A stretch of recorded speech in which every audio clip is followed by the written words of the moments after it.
Muy bien, sí, muy ¿Muchas bien. cosas? Realmente sí, muchas cosas.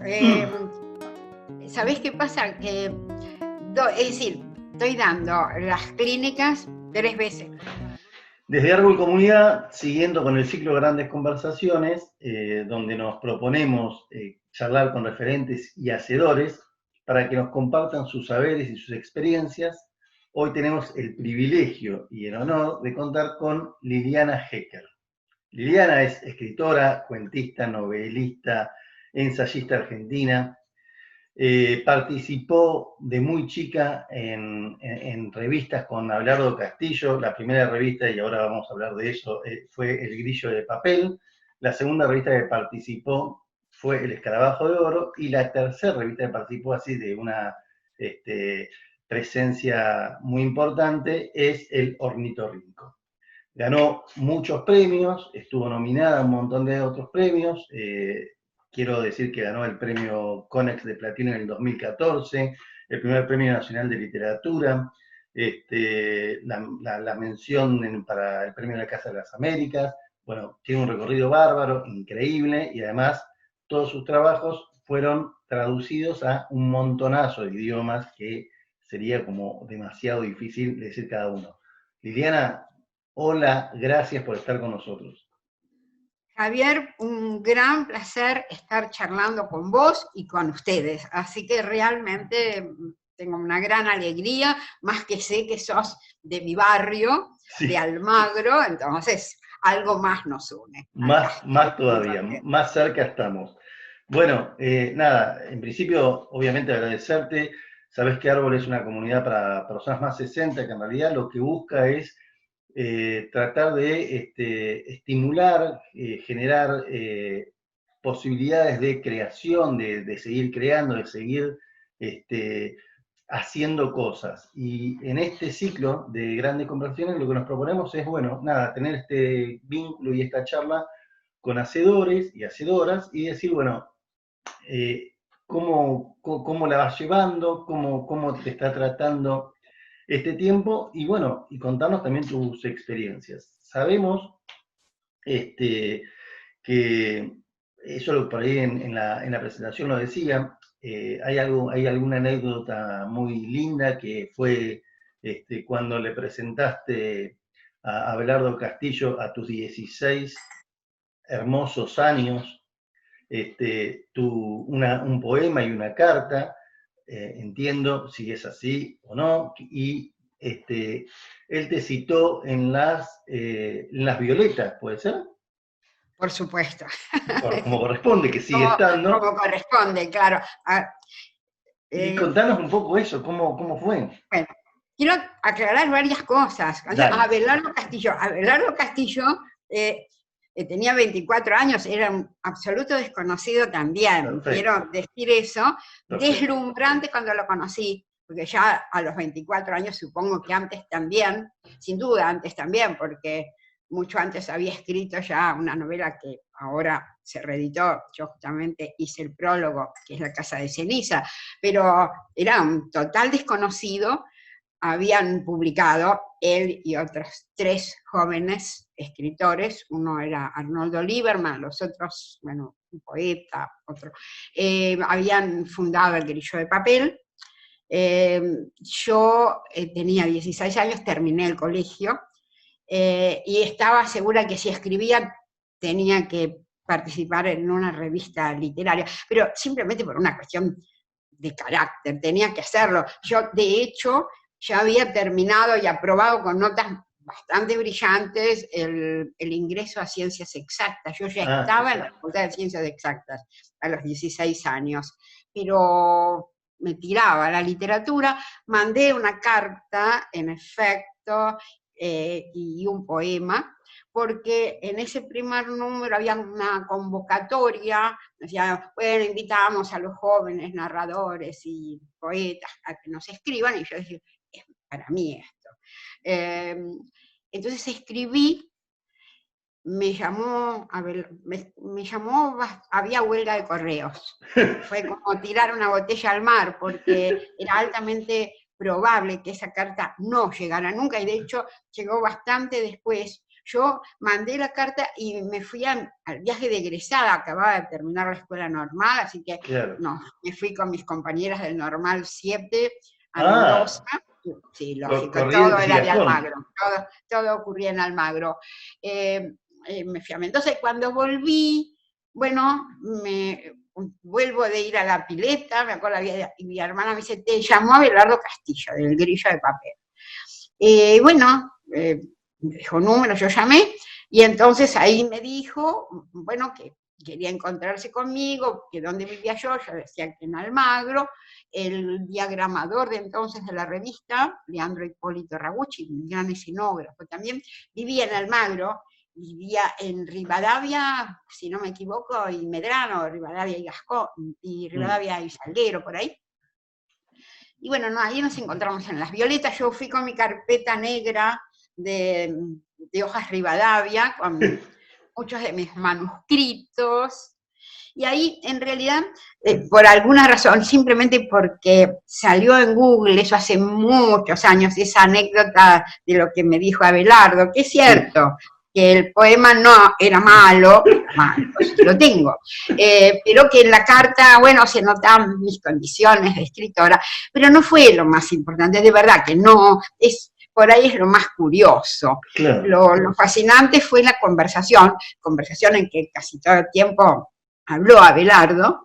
Yo escuchaba deslumbrada, yo era una lectora desde los 6 años, leía todo, pero desordenadamente, por supuesto todos los libros para chicas y para chicos, Sandokan y El Príncipe Valiente. A los 12 años leí Los Miserables, había leído a Romain Rolland, pero Abelardo me hablaba de Sartre, idea, nada, Camus, nada.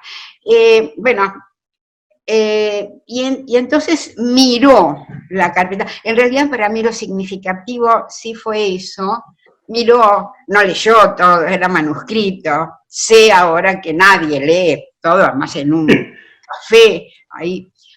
Pero de pronto vio un texto, era un género que yo había inventado, un género literario, el túngele. Yo le había puesto túngele y mi túngele se llamaba ¿Te gustan las aceitunas?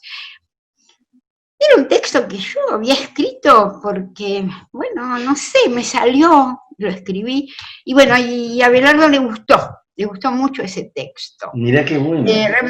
Sí, le gustó mucho, y además algo que ya me impresionó, me dijo, tiene influencia de William Saroyan, y yo casi me muero, porque William Saroyan, un escritor norteamericano maravilloso, pero no es de los más conocidos. Claro. Yo lo leía muchísimo, mi hermana y yo las dos lo leíamos mucho. Yo no pensaba que tuviera influencia de nadie, yo menos que se notara y menos que lo notara este muchacho tan lector que había leído autores tan sonoros. Y de verdad que sí, era muy probable. Y ahí yo tenía 16 años, era enero, el 21 de enero de 1960, por eso yo digo, yo soy la genuina escritora del 60, porque entré a la literatura exactamente cuando empezaba 1960, eso era un jueves, y Abelardo me dijo que ellos se reunían, la gente de la revista, en el Café Los Angelitos los viernes a la noche. Y bueno, eso, al día siguiente yo fui al Café de Los Angelitos. ¿Y fue tu primera reunión como de equipo? Fue la primera reunión, la primera vez que veía escritores. Yo había leído mucho, pero además no me interesaban los escritores, me gustaban los libros. No sabía nada de escritores. Me encontré con muchos escritores jóvenes que discutían, que leían. Me encontré con un mundo que no tenía nada que ver con el mundo de mis amigas del colegio. ¿No? Claro. O sea que acababa de terminar el colegio secundario. Entonces, tenía... entré a un mundo absolutamente desconocido, a un café viernes. Te podrás imaginar que también fue bastante complicado en mi casa. Claro, ¿no? claro, eso te iba a decir. Estoy hablando de 60 años atrás, a los 16 años, no es fácil, no y es fácil. encontrar un café con un montón de desconocidos, gente rara, pensaban un poco en mi casa, eran raros. Tenía razón en un punto. Y sí, era un mundo desconocido. Y bueno, y ahí nunca más falté a una reunión y ahí me empezó a gustar y bueno, y ahí, bueno, las anécdotas sinceramente son infinitas, porque yo era una adolescente, porque conocí, venía Humberto Costantini, venía gente de todos lados, en general eran la composición, eso es lo más curioso, yo lo dije varias veces, en general la mesa estaba formada por los jóvenes escritores, las novias de los jóvenes escritores y yo. Es decir, yo era la única chica que iba por las suyas. Mirá. Es decir, la verdad que empecé no solo era muy joven, sino que era el mundo de la literatura, sobre todo de la joven literatura, era un mundo de varones. Es decir, con los años, yo hace muchos años que doy taller y me doy cuenta cómo fue variando esa composición, pero realmente cuando yo empecé, era así, el mundo, y mirá que después empezaron a aparecer, fue una generación poderosa la mía, porque estaba Ricardo Piglia, Miguel Briante, Juan Martini, Rosenmacher, pero eran varones. Mirá, en 1974, en la revista Crisis, no sé si escuchaste hablar sí, de claramente, la Crisis, sí.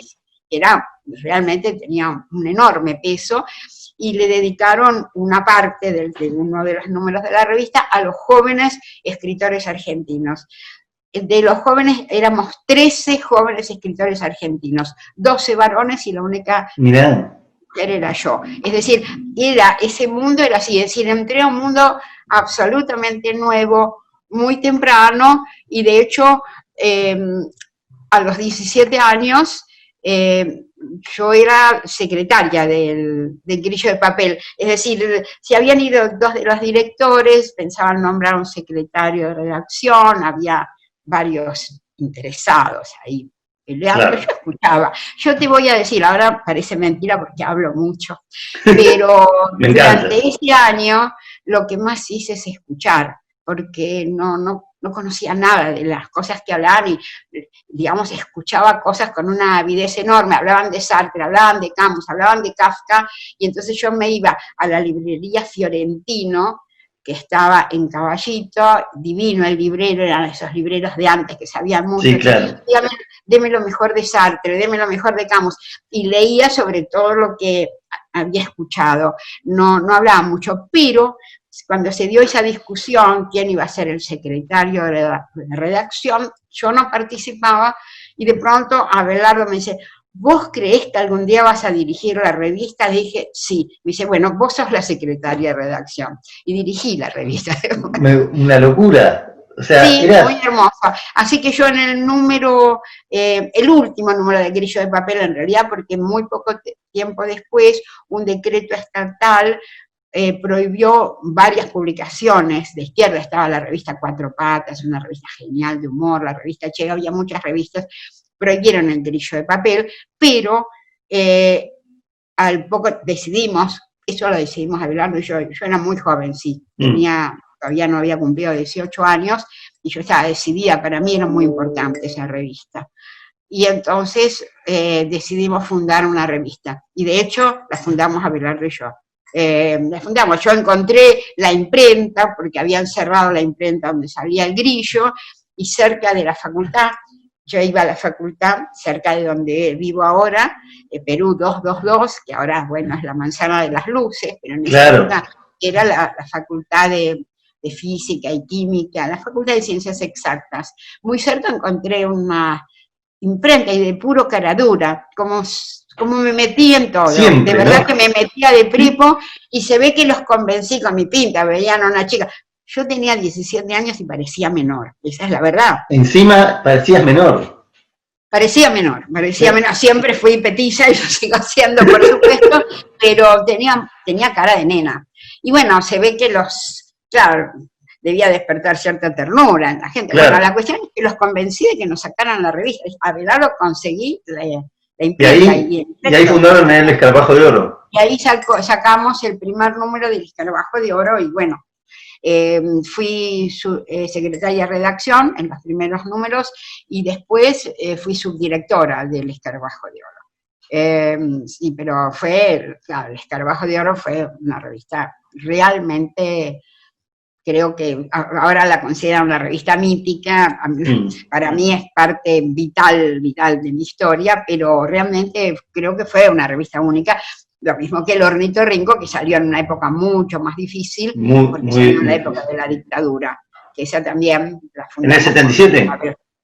En el 77, a fin del 77 lo fundamos Abelardo Castillo, Silvia Iparraguirre, la mujer, una amiga mía, escritora notable, y la mujer de Abelardo Castillo. Claramente. Y yo. La fundamos a fin del 77. Sí. Y esa la dirigimos con Castillo. En algún momento desde la charla dijiste que en tus talleres, que das talleres hace muchísimo tiempo, hay hoy, digamos, sos maestra de grandes escritores y escritoras de la actualidad y de nuestro tiempo, y la verdad que todos los y todas las que pasaron por tus talleres tienen como una admiración hacia vos como profe, como maestra, como guía.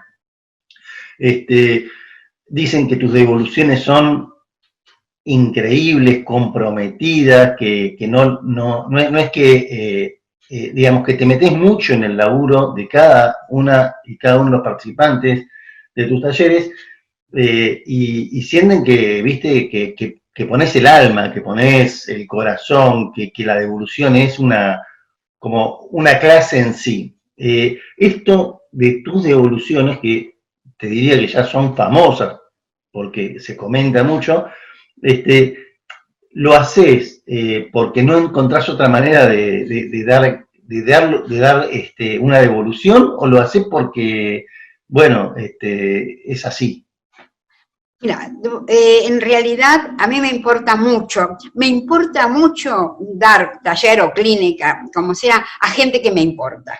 Me importa la pasión del otro, no que escriban bien o que escriban mal. Cuando vienen al taller me dicen, te muestro algo, digo, a mí no me importa cómo escribís, porque todos empezamos haciendo mal cualquier cosa que hagamos. Me importa el compromiso, uno nota el compromiso, alguien que se ha enamorado de la literatura a través de la lectura. Si no te enamoraste de la literatura a través de la lectura, no tengo mucha confianza de que te llegue a apasionar. Perfecto. En serio, trabajar en eso, tratar de darle forma, de hacer algo que diga algo a los demás, ¿no? Entonces, la gente que viene a mí me importa con todo, y entonces me comprometo muchísimo. Por otro lado, y eso supongo que es algo que me sale naturalmente, pero me sale incluso desde que era adolescente. Yo cuando tenía ya a los 15, 16 años me ganaba la vida dando clases particulares de matemática, física y química, y algunos de esos chicos que odiaban matemática y los que necesitan una profesora odian matemática, terminaba amando la matemática y les iba bien. Creo que me sale tratar de comunicarles a los otros cómo deberían trabajar un texto, entonces, o cómo deberían hacer algo. Y creo, es decir, me meto en el texto del otro, en aquello que el otro quiere hacer. Claro. Fíjate que la gente que salió de mi taller son todos diferentes. ¿Qué tiene que ver Guillermo Martínez con Pablo Ramos, con Samantha Schweblin, con Romina Doval, con, Ariel Urquiza? Cada uno tiene un mundo diferente, y a mí lo que me apasiona es ver lo que ellos quieren hacer, lo que cada uno quiere hacer, cuál es el mundo de cada uno. Y además insisto mucho en que si quieren leer 10 veces, traer 10 veces un cuento que están escribiendo, un capítulo de novela, que lo traigan, ¿no? Uno no viene a un taller a escuchar novedades, sino que interesa a todos los que estamos, nos interesa ese proceso, aprendemos de ese proceso del otro también. Entonces, claro. Bueno, sí, es un trabajo que me apasiona, y creo que no hay lujo mayor que trabajar en aquello que a uno le gusta. A mí me gusta mucho y pongo realmente mucho, y te voy a decir lo que vos decías de lo que dicen mis alumnos. Yo lo que siento es que el vínculo que se crea es para siempre y es entrañable y no tiene similares. Es decir, es un vínculo muy fuerte, muy hermoso, que dura a lo largo de los años, ¿no? Claro. Vos sabés que yo escribo teatro y digamos, hay como dos corrientes en la escritura teatral, viste, que es, bueno, desde dónde se parte para escribir, si desde una imagen generadora o desde una idea. Y hay como un debate, Mauricio Cartún dice que siempre para empezar a escribir es un partido de ping-pong donde entre la idea y la imagen es la que tiene el saque, pero Ricardo Alac dice, está bueno partir por una imagen generadora o por una idea, lo importante es lo que sigue, ¿no? O sea, empezá, largate. Mi pregunta sería, en este caso, vos, ¿desde dónde empezás a escribir? O sea, ¿hay alguna imagen generadora que te conmueve o tenés una idea en la cabeza y la empezás a desarrollar? No, en realidad son muy diversos los estímulos. En los cuentos, habitualmente, sí, hay alguna situación. Creo que cuando vos hablas de imagen o de algo para decir, yo hablo más bien de una situación, algo que te provoca un clic, algo que a lo mejor es imperceptible para los demás, que no tiene, digamos, nada extraordinario, pero que a uno le provoca algo. Y a veces puede ser una frase, ¿no? O una ráfaga de algo, a veces es una situación, digamos, yo cuento, bueno, en la trastienda de la escritura, yo cuento la génesis de muchos de mis cuentos, pero casi en el principio cuento cuando yo era muy joven, tendría 19 años, habíamos ido con el grupo de la revista a Citibel, estábamos en un parque, había una poeta toda estrafalaria que movía los brazos, a mí me parecía ridícula, no sé, a lo mejor no lo era, a mí me parecía que lo era demasiado ostentosa, había muchas cosas raras que pasaron ese día, te digo porque todas las cosas que podían ser llamativas, por ejemplo, el marido de la poeta estaba totalmente al margen de todo lo que se hablaba abajo, estaba arriba de un árbol, o podando árboles, no sé qué le hacía al árbol, pero ni bolilla, podía llamarme la atención eso, la verdad que no. Y de pronto un nene, ¿no?, se trepó a lo de la mamá, que era la hija de la poeta, ¿no? Y se le trepaba, como cualquier nene que se trepa a su mamá, ¿no? Claro, upa, y le hacía mimos, y ella hablaba, pero el nene le hacía mimos, decía, ay, miedipito, decía, y insistía con miedipito, y que, ay, como que le molestaba, pero yo pensaba, a ella no le molesta nada, ella está encantada con su miedipito. Y ahí pensé, el nene, no es el nene el que tiene el complejo de Edipo, es ella la que tiene el problema, y de esa situación, que era la situación más normal del mundo, pero fue un cruce, salió mi cuento Yocasta, ¿no? Es decir, cuento esto para que se entienda que puede salir de las motivaciones más raras, o, digamos, una motivación totalmente distinta. También una tía joven de Abelardo Castillo, de esa época, era directora de un colegio rural, y un día contó que le querían cerrar el colegio porque había un reglamento que decía que tenía que haber un mínimo de 15 alumnos y no llegaba a 15 alumnos. A mí me pareció terrible, ¿no?, que se cerrara un colegio, porque era un lugar muy pobre, ¿no?, y no llegaba, era un lugar casi despoblado, no llegaba a 15 chicos.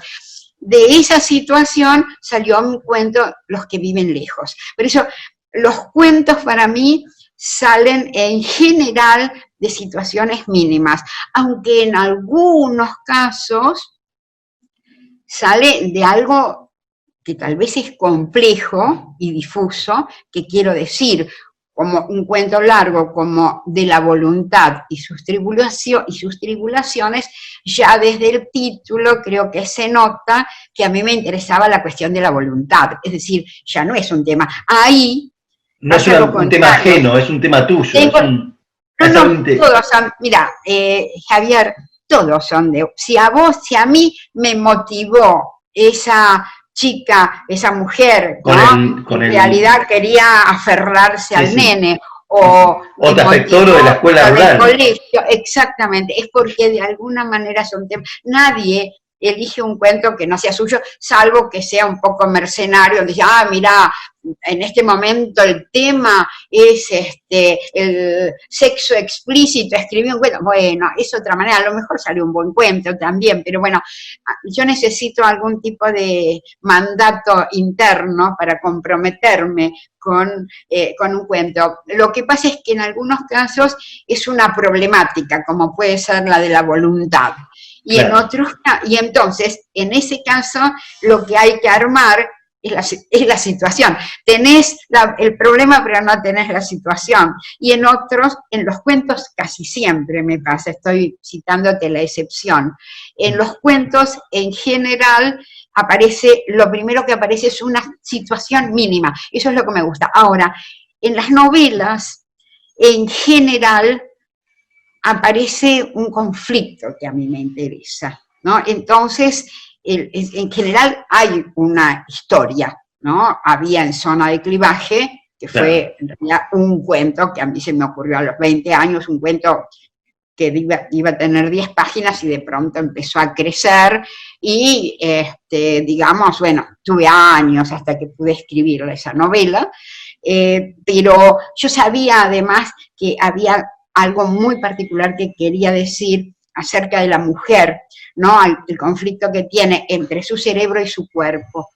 Y era en una época en que no se hablaba del cuerpo. Claro, es un... ¿no? O sea, hoy es un tema totalmente actual, pero digo, a tus 20 años es un tema que claramente rompía con los estereotipos, con los temas del momento.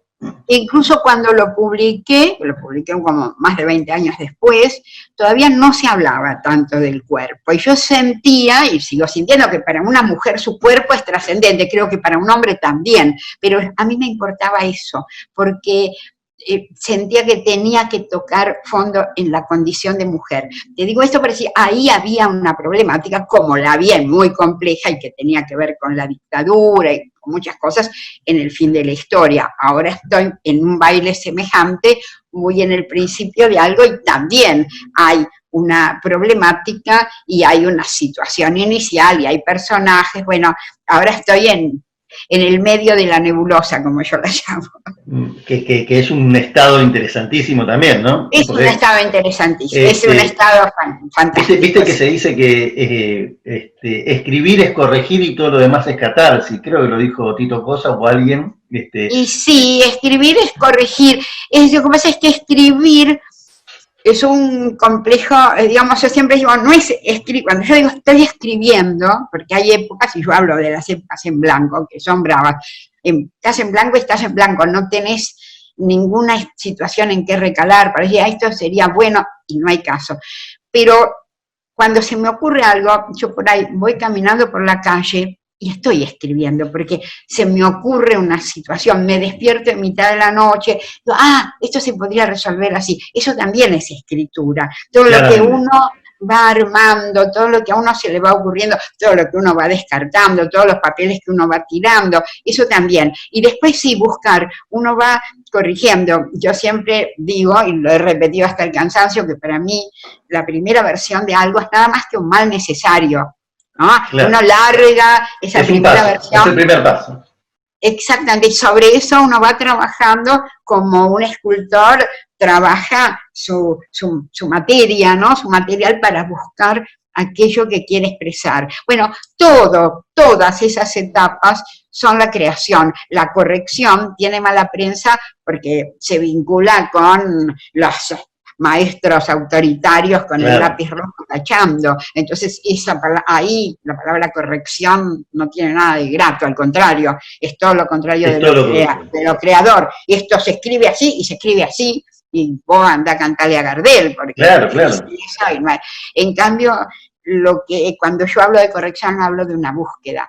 Yo quiero crear un clima singular, no lo encuentro de entrada. En general, las cosas que uno quiere no las encuentra de entrada. ¿Y cuándo te das cuenta cuando lo que estás escribiendo es un cuento o es una novela? O sea, no, eso en general lo sé, incluso a veces es una novela, ¿no? Está a caballo entre el cuento y la novela. Ok. Incluso con Zona de Clivaje, que no se llamaba Zona de Clivaje al principio, en realidad se me ocurrió como un cuento, y nomás empecé a escribir, me pasó algo que no me había pasado nunca. Bueno, yo tenía 20 años, Claro, había muy muchas chica. cosas que no me habían pasado nunca todavía. Todo era descubrimiento, 20 o 21 años tenía. Que es que el texto empezaba a crecer demasiado y ni siquiera crecía hacia el final, como deberían crecer los cuentos, sino que se iba hacia atrás y hacia los costados. Y entonces en algún momento me di cuenta que esto no iba a ser nunca un cuento. No me daba el cuero todavía para escribir una novela, no lo veía tan claro como lo enuncio ahora, pero no me daba el cuero, y sabía, pero durante años supe que eso lo quería escribir, pero si no, en términos generales, ya a priori yo sé que Sí, algo es un cuento o que algo va a ser una novela. Esto que estoy escribiendo, cuento no va a ser, seguro. que Ok. termino haciendo la novela que quiero o no, no lo sé, pero sé que esto no es un cuento, que va a ser una novela. Y cuando se me ocurrió la situación de la crueldad de la vida, lo pensé como cuento, sentí que no daba, pensé en novela y finalmente terminó siendo una novela que de alguna manera participa de las dos formas, ¿no? Ok, Levi, cuando te escucho, digo, hablas mucho de cuando empezaste, la verdad que empezaste a trabajar y a escribir muy joven. Sí. ¿Hay alguna edad para escribir? ¿Sentís que, no sé, antes escribías mejor, antes escribías peor, ahora No, escribís antes, mejor que no, antes? mira, justamente la novela en que estoy escribiendo, porque a mí me importan mucho las edades, ¿no? Sí, Siento que son, como son algo siempre novedoso para uno siempre es nuevo para la edad que tiene, claro. y entonces estoy, tenés una primicia, porque nunca hablé A sobre qué ver, estoy escribiendo, tampoco voy a hablar demasiado, pero la protagonista, que tiene ya más de 70, está tratando de estar en una etapa en que no puede escribir y trata de buscar cómo era escribir cuando era joven, ¿no? ¿Cómo es eso? Así que estoy pensando bastante en eso, pero en realidad es muy probable cuando uno empieza, hay demasiadas cosas que tiene por decir ahí. Y claro, entonces creo que escribe mucho y no siempre definitivo, ¿eh? claro. Yo, yo publiqué mi primer libro a los 23 años, antes de los 22 estaba terminado, tiene 11 cuentos, pero tenía escritos como 30. Ah, bien. Ahora, de esos 30, hay 19 que descarté y muy pocos los rescaté con el tiempo y de alguna manera los reescribí. Quiere decir que, bueno, sí, escribía mucho, pero tal vez después escribí menos, pero iba más a lo que quería escribir. También hay textos que a uno no le sale, uno los busca y no salen, Y y no eso está sale. en toda trayectoria. Lo que uno finalmente no pudo escribir, ¿por qué razón? Bueno, hay muchas razones, pero hay cosas que uno no puede escribir. Yo me lo planteo mucho, es decir, la protagonista de mi novela también se lo plantea, sin duda, pero yo me lo planteo mucho porque el plantear, bueno, escribir requiere una energía muy grande, una energía muy singular además. Claro, claro. Eh, Puede terminarse, sí, puede terminarse esa energía. Dicho, vos fíjate, hay un enorme escritor, a mi juicio, como Philip Roth, que escribió Sí. muchísimo. A los 71 años dijo, no, escribo más. A Se mí siempre agotó. me impresionó muchísimo. Evidentemente no pudo escribir más. Y un enorme escritor argentino como es Antonio Di Benedetto, acá está mi gato que vino a visitarme, él cuando volvió del exilio escribió algo muy terrible, dijo, escribo, pero todo lo que me sale es malo. Y entonces uno piensa, es posible eso, es posible, creo yo, que algo en la creatividad se agote. Yo tiendo a pensar que no es cierto que se agote. Es decir, que tal vez uno necesita tiempo, como siempre, porque, por ejemplo, fíjate, yo entre el 2001, en que publiqué La crueldad de la vida, y el 2011, en que publiqué La muerte de Dios, prácticamente no pude escribir ficción, no pude. Y sin embargo, en algún momento encontré los cuentos que no tenía la intención de escribir y no podía, y en algún momento eso vino. Y entonces siento que no es cierto, que hay un momento tal vez, y eso es importante porque creo que tiene que ver con lo que ustedes plantean, ¿no? En un momento me planteé, incluso si lo comentaba a Silvia Iparraguirre, ella también es como yo, con mucha energía. Digo, yo estaba preocupada, digo, bueno, al fin y al cabo, eso creo que pasó el año pasado, bueno, pero ahora tengo 77. Tengo 76 años, escribí muchos libros, es decir, podría no estar preocupada porque no puedo escribir, bajé la cortina, digo, y uno siempre puede bajar la cortina, bajé la cortina y me dedico, envejezco, chao, y ahí me morí. En realidad, el momento en que uno baja la cortina en cierta zona está muerta. Ahora sí, yo digo, no puedo, no, ahora lo que quiero es cantar tango, listo, basta de literatura, eso no. Digo, bueno, empiezo a cantar tango, quiero cantar tango. Te digo eso porque siempre me encantó cantar tango. Sí. Pero todavía no perdí las esperanzas de ir a tomar clase, pero no importa. Pero lo otro siempre es posible. Sí, claro. Yo creo que es bajar los brazos. Y hay otra instancia que a mí no me gusta nada y que la advierto en escritores notables, ¿no? Que es escribir a pesar de, ¿no? Es decir, todavía no vinieron esas ganas, no vino esa energía, pero son escritores. Y entonces publican libros que dicen, ¿para qué lo publicó? ¿Para qué publicó esto? Entonces, creo que uno tiene que seguir buscando.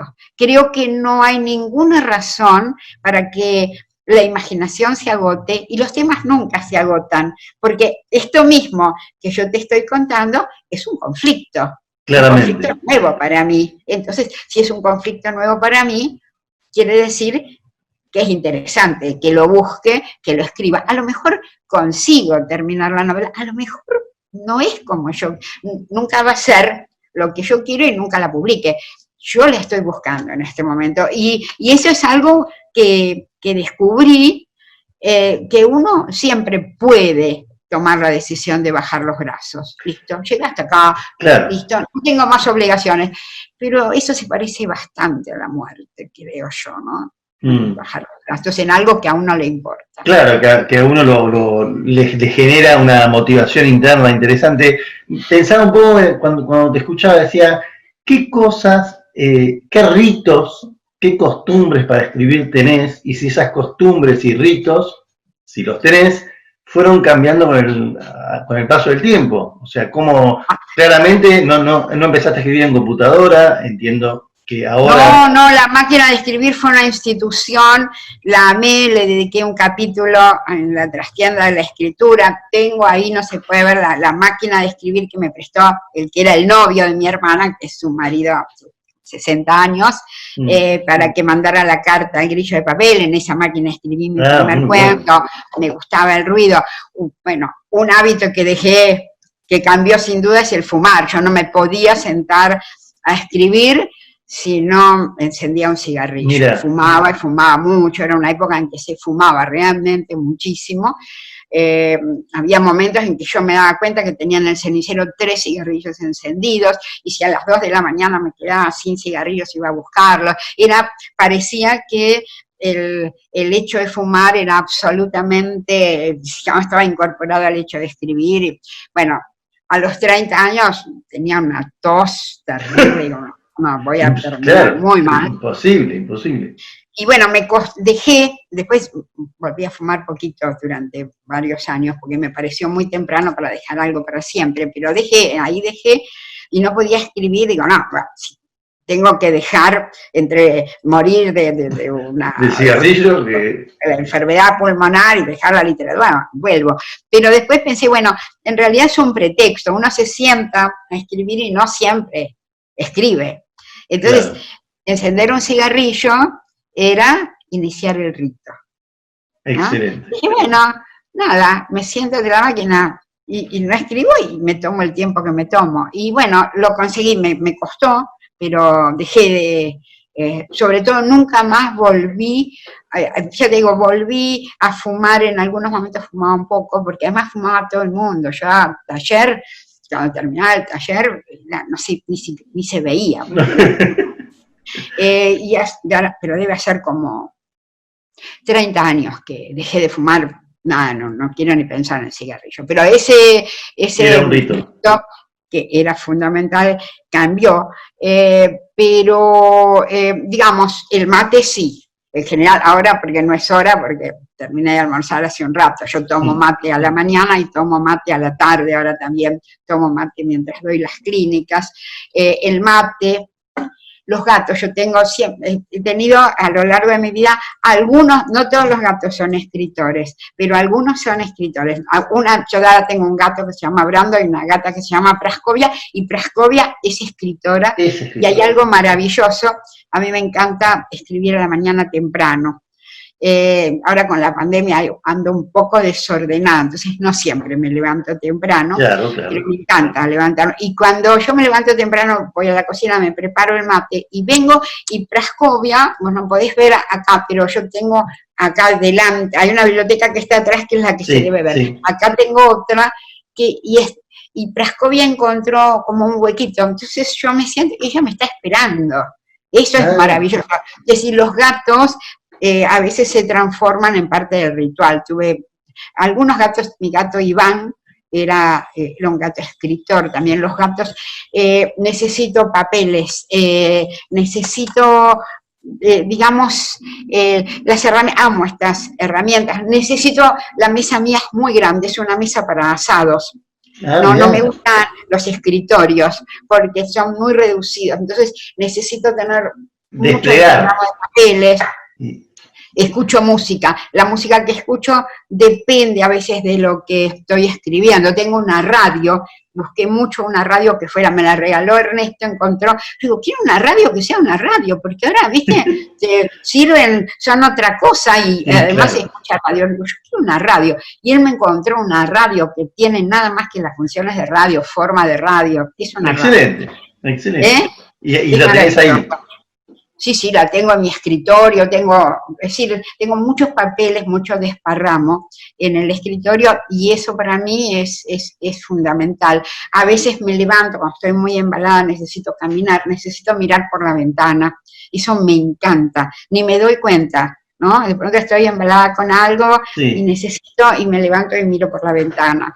En fin, son distintos rituales. Cuando Ernesto y yo nos empezamos a vivir juntos, yo pensé, este tipo piensa una escritora, entonces le digo, mira, vas a ver que yo camino mucho cuando escribo, ¿no? Él por ahí, digo, tenía la fantasía de que una escritora estaba siempre sentada a la mañana, ya sabe que no es así, pero no, yo me encanta caminar mucho, yo imagino mucho mientras camino, así que bueno, varias manías, sí. Tenés, ya que aprovecho que sos maestra de tan buenos escritores y escritoras en la actualidad, digamos, ¿tenés gente que recomendás, que decís, che, no se pierdan esto, emplean esto?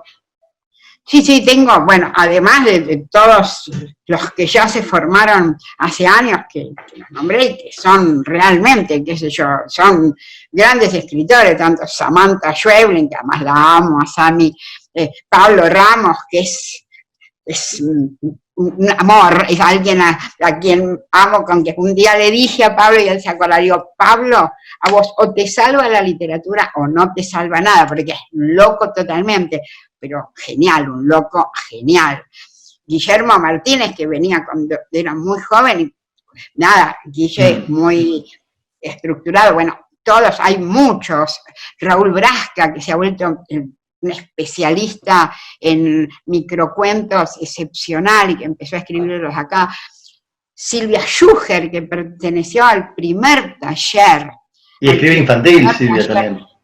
Infantil y para grandes, es una escritora, claro. Alguien a quien amo entrañablemente y que quiero celebrarla acá y recordarla, que es Margarita Roncarolo.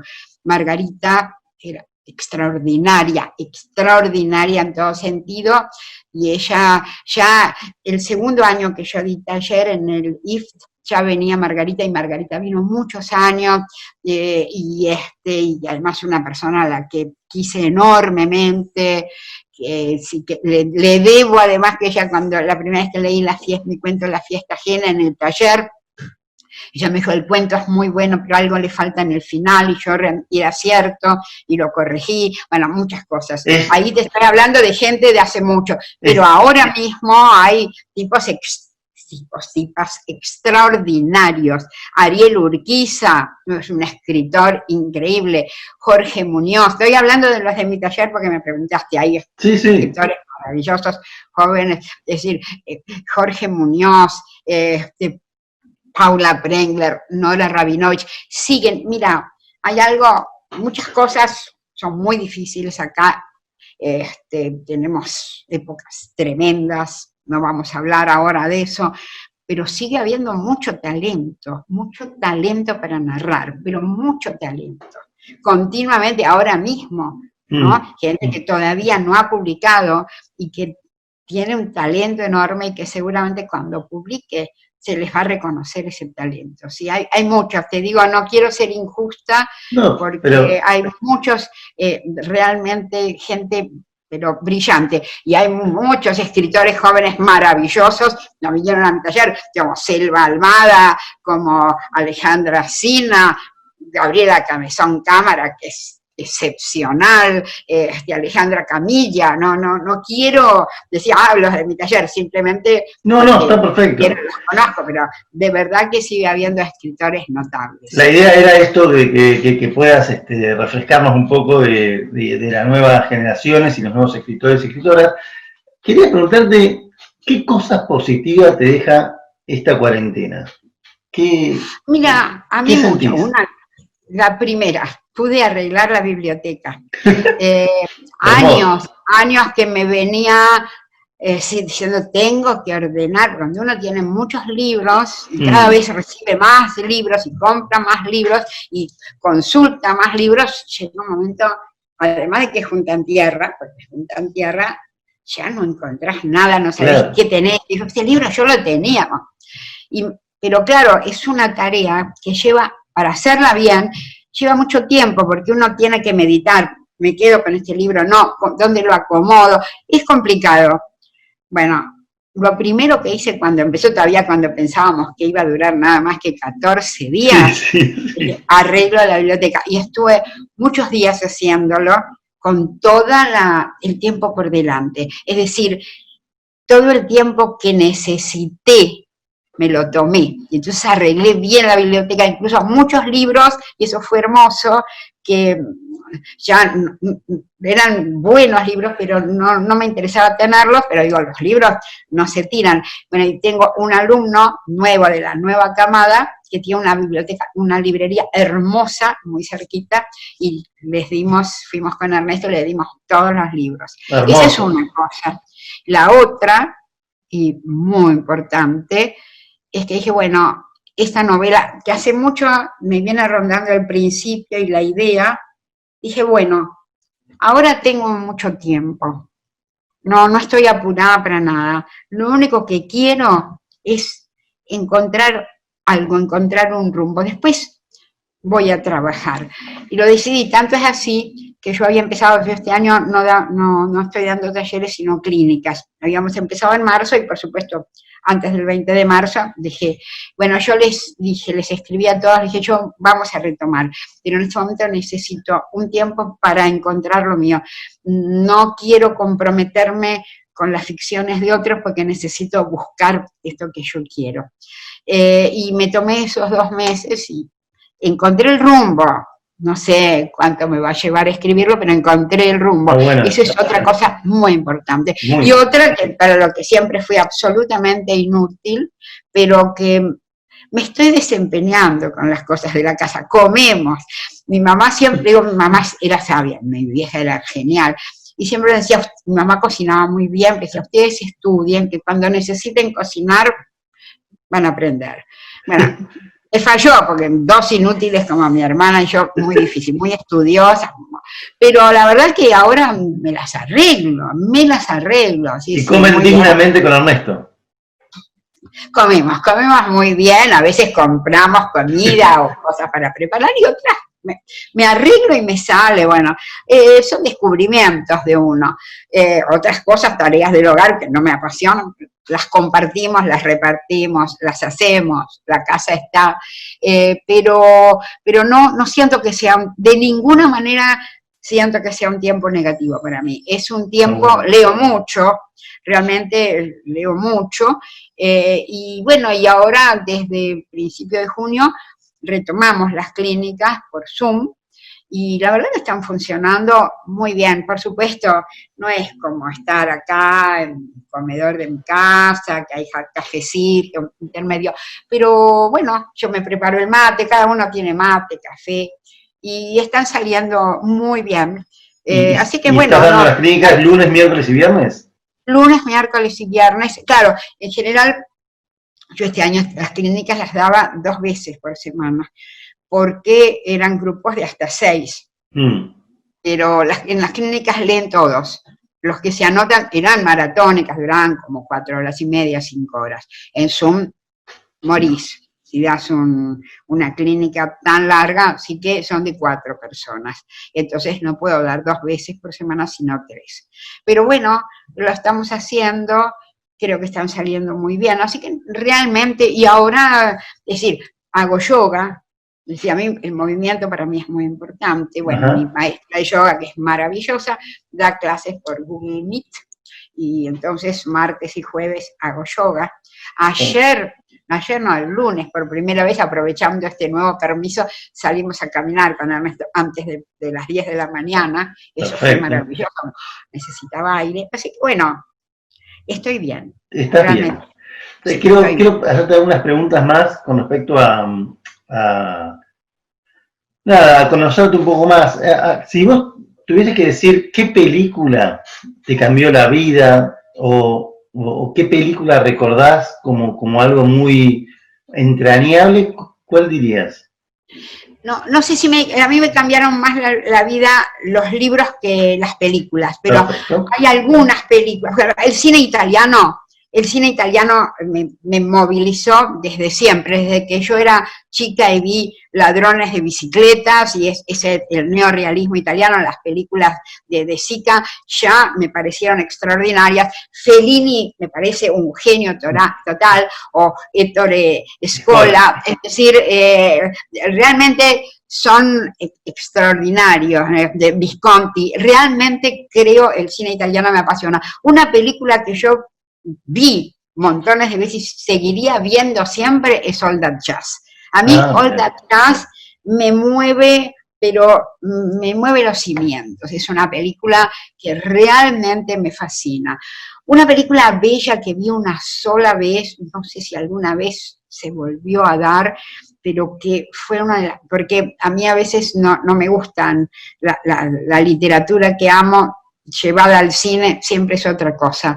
Pero vi, hace millones de años, una versión rusa de La Dama del Perrito, y era Chekhov. Yo no sé cómo alguien pudo hacer, era una película en blanco y negro y era Chekhov. Son películas inolvidables para mí. Pero, y realmente películas, ya te digo, el cine italiano es el que más me fascina, porque nos habíamos amado tanto, es una película para mí inolvidable, en fin. ¿Y qué libro te cambió la vida? ¿Qué libro? Bueno, libros me cambiaron varios en distintas etapas.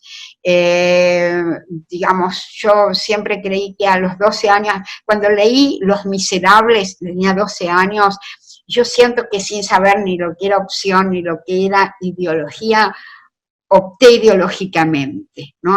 Eso fue un libro. Y a los 14, todavía fue más fuerte, fue Romain Rolland. Yo leí El alma encantada, que eran 7 tomos, y después leí Juan Cristóbal, 10 tomos. Y Juan Cristóbal, sobre todo, me cambió la vida, porque Juan Cristóbal era músico. Y ahí yo sentí que en realidad la única actividad que yo creía que tenía sentido era la creación artística. Para la música no tengo ningún talento, para las artes visuales ni te digo, desastre, del ranchito no salgo. Es decir, que lo mío era la literatura, pero yo creo que Juan Cristóbal de verdad me cambió la vida, y más o menos a los 18 años, que es cuando yo empecé a leer, a vincularme, digamos, con la literatura ya desde adentro de la literatura. Para mí hay 3 autores que de alguna manera consolidaron mi visión del mundo. Uno fue Sartre. Sartre para mí fue fundamental. Otro fue Thomas Mann, en particular el Doctor Faustus, ¿no? El Doctor Faustus fue un libro que me sacudió. Todo, leído, creo que leí todo Thomas Mann. Es realmente un autor fundamental para mí. Y otro fue Ibsen.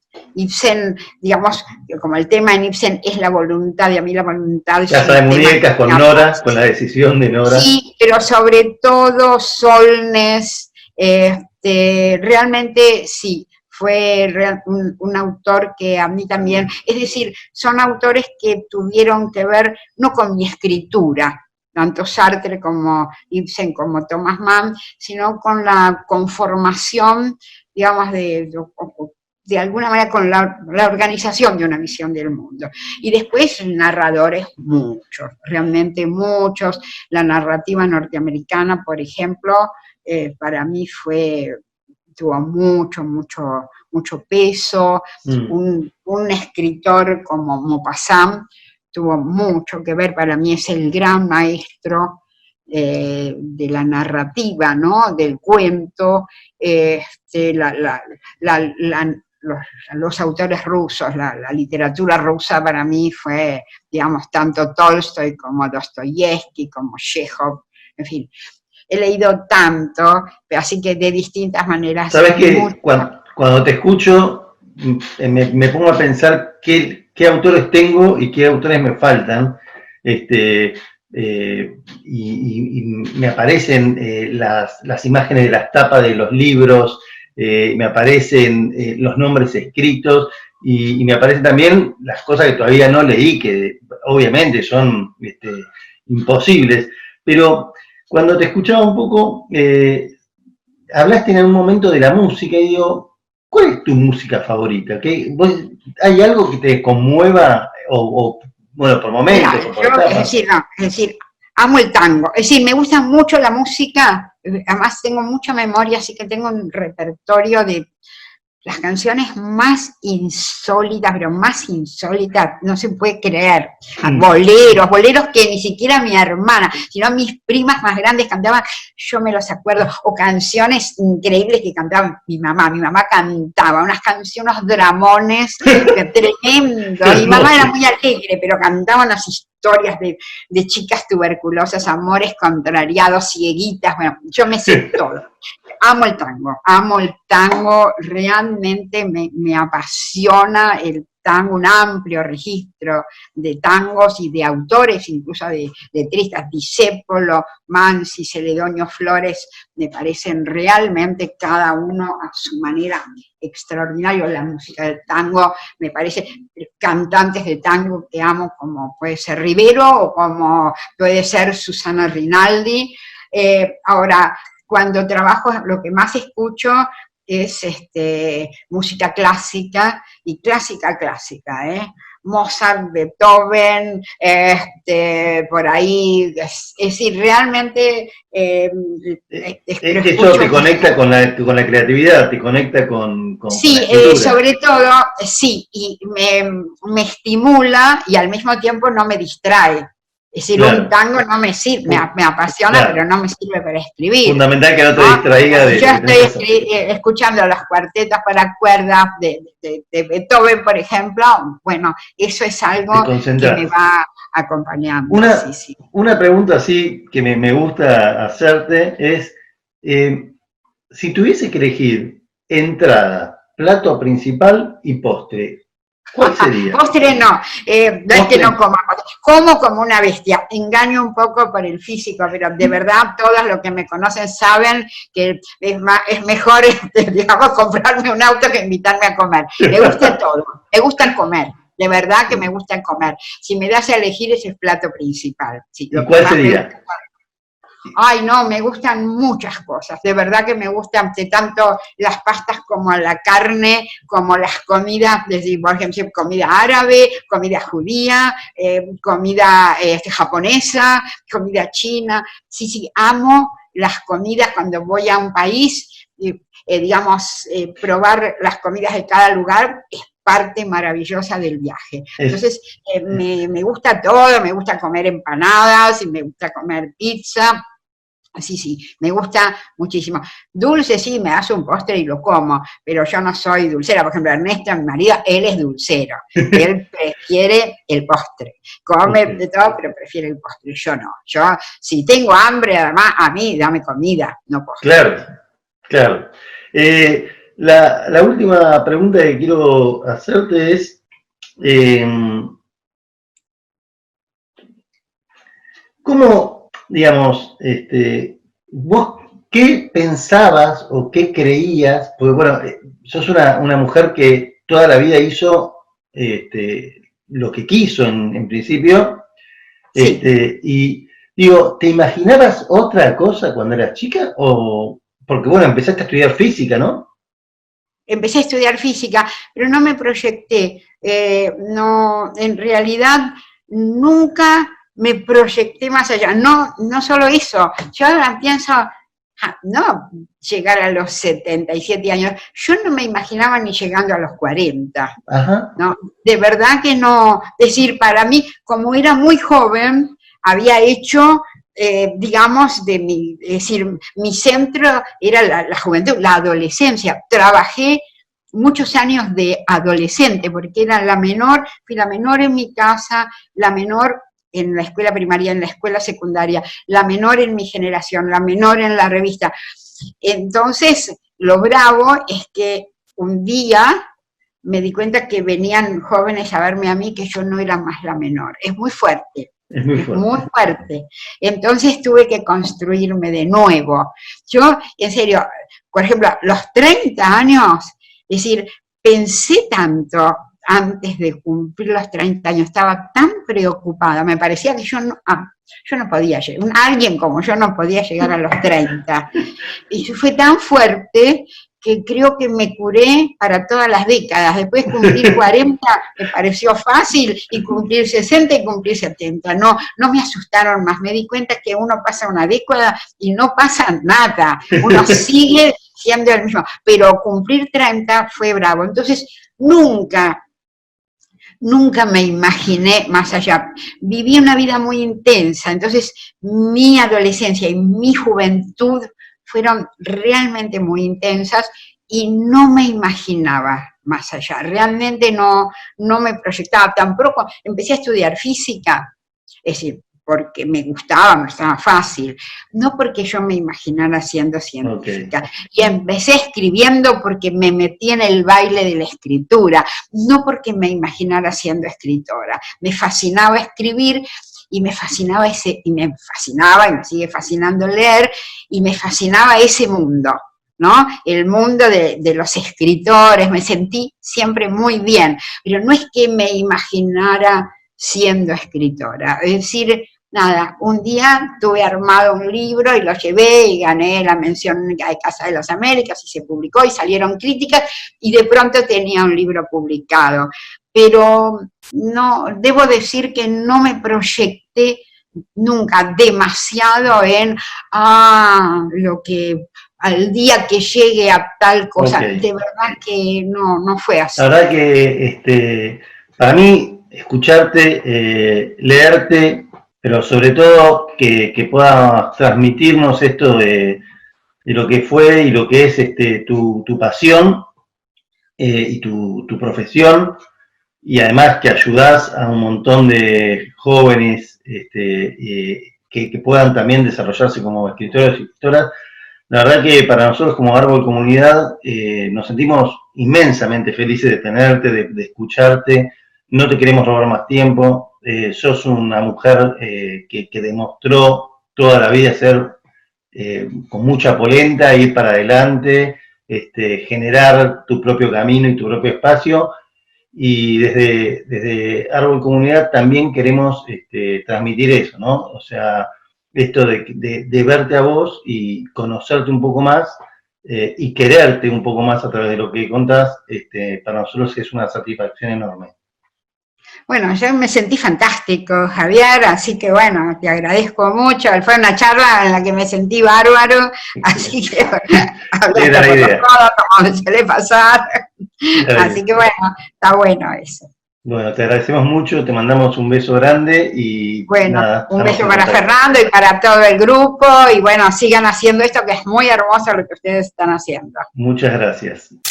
Las edades siempre, no son una contra, siempre son algo fascinante, que uno siempre encuentra posibilidades nuevas, siempre hay que buscar lo nuevo.